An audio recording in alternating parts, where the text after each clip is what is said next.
নমস্কাৰ টাইম এইটোলৈ স্বাগতম জনাইছো মহিমাক তৃতীয় আৰু চতুৰ্থ বৰ্গৰ আপুনিও পৰীক্ষা দিম বুলি ভাবিছে নেকি যদি ভাবিছে আপুনি এই নিয়মসমূহ জানি লওক কিয়নো মুখ্যমন্ত্ৰী ডক্টৰ হিমন্ত বিশ্ব শৰ্মাই ঘোষণা কৰিছে যে এডিআৰএত বহু নিয়ম সলনি কৰা হৈছে আৰু যদি অসৎ পন্থা আপুনি অৱলম্বন কৰিম বুলি ভাবিছে তেন্তে ভুলতো নকৰিব আপোনাৰ সম্পত্তি কিন্তু নোহোৱা হৈ পৰিব মুখ্যমন্ত্ৰী গৰাকীয়ে ইতিমধ্যে ঘোষণা কৰিছে যেহেতু হাতত মাত্ৰ 5 দিন বাকি আছে এডিআৰএ পৰীক্ষালৈ অৰ্থাৎ তৃতীয় আৰু চতুৰ্থ বৰ্গৰ পৰীক্ষাৰ বাবে গতিকে এই পৰীক্ষাত আপুনি কি কৰিব লাগিব কি কৰিব নালাগিব সবিশেষ তথ্য দিয়াৰ চেষ্টা কৰিছে মুখ্যমন্ত্ৰী গৰাকীয়ে মন্তব্য কৰিছে মুখ্যমন্ত্ৰী গৰাকীৰ মন্তব্য আছে আৰু আপুনিও যদি ভাবিছে অসৎ পন্থা অৱলম্বন কৰিম তেন্তে কিন্তু ভুলতো নকৰিব ভয়ংকৰ বিপদত পৰিব আপুনি মন্ত্ৰীৰ মানুহে নহয় মেধাহে পাব লাগিব চাকৰি এবাৰ কিন্তু মেধাহে চাকৰি পাব আৰু অসৎ পন্থা অৱলম্বন কৰিব নোৱাৰিব এডিআৰএ কোনো লোকে অসৎ পন্থা অৱলম্বন কৰিব নোৱাৰিব মেধা প্ৰত্যেকজন মেধাই চাকৰি লাভ কৰিব পৰীক্ষাত অসৎ পন্থা অৱলম্বন কৰিলে লোৱা হ'ব কঠোৰৰ পৰা কঠোৰতম ব্যৱস্থা লোৱা হ'ব হাতত মাত্ৰ 5 দিন বাকি আছে এতিয়া তৃতীয় আৰু চতুৰ্থ বৰ্গৰ চাকৰি নিযুক্তি পৰীক্ষাক লৈ আহি আছে নতুন আইন আহি আছে মুখ্যমন্ত্ৰী ডক্টৰ হিমন্ত বিশ্ব শৰ্মাই মন্তব্য কৰিছে এই সন্দৰ্ভত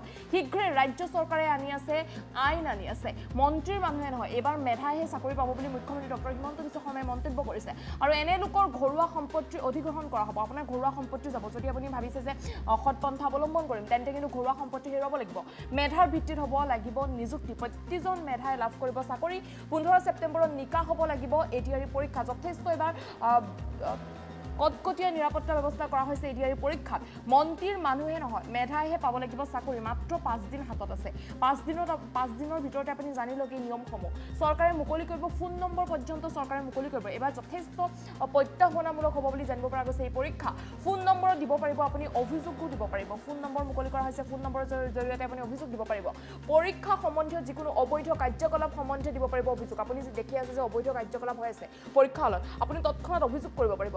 ঘোষণা কৰিছে মুখ্যমন্ত্ৰী ডক্টৰ হিমন্ত বিশ্ব শৰ্মাই মন্তব্য মুখ্যমন্ত্ৰী গৰাকীয়ে বৃহৎ মন্তব্য কৰিছে এডিআৰই পৰীক্ষা সন্দৰ্ভত মুখ্যমন্ত্ৰী গৰাকীৰ মন্তব্য যে এইবাৰ প্ৰতিজন মেধাই চাকৰি পাব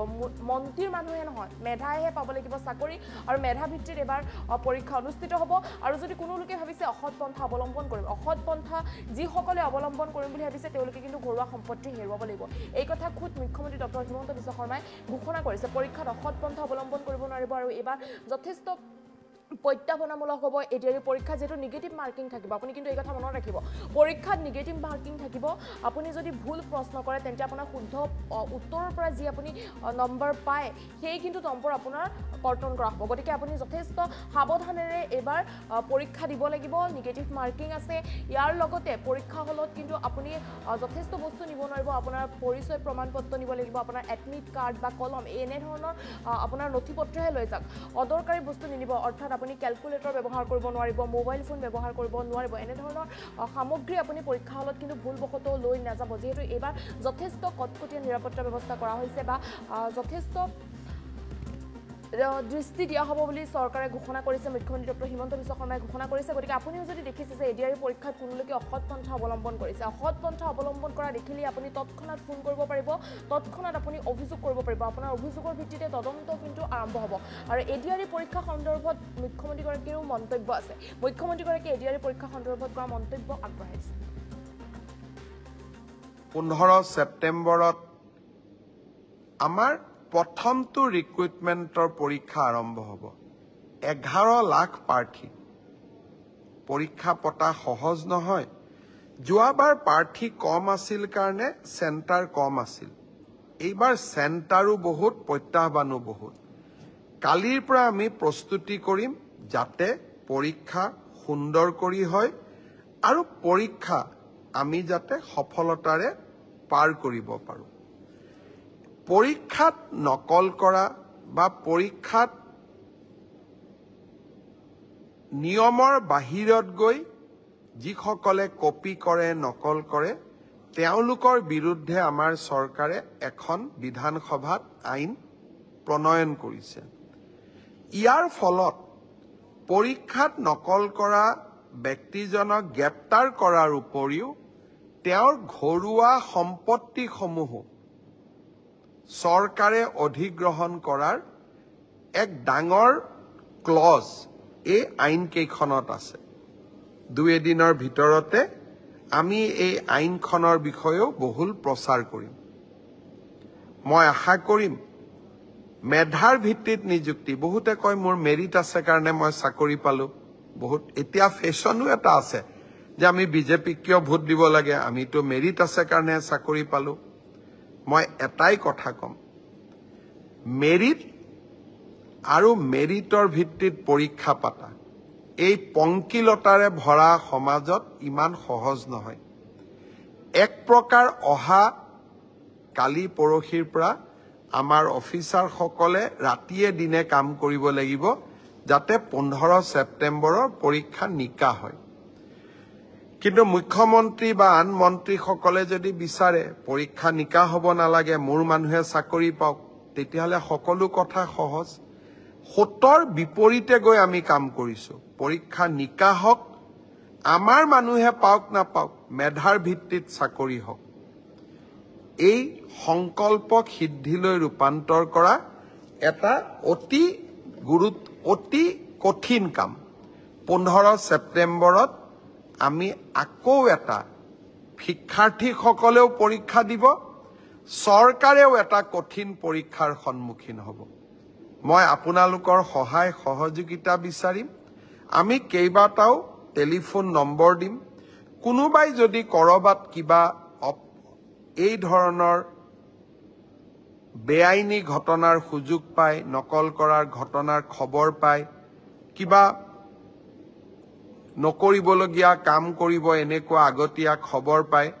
আপোনালোকে যাতে আমাক জনাব পাৰে। 15 ছেপ্টেম্বৰৰ পৰীক্ষাটো চৰকাৰে নহয়, অসমবাসীয়ে লগ লাগি আমি সুন্দৰ কৰি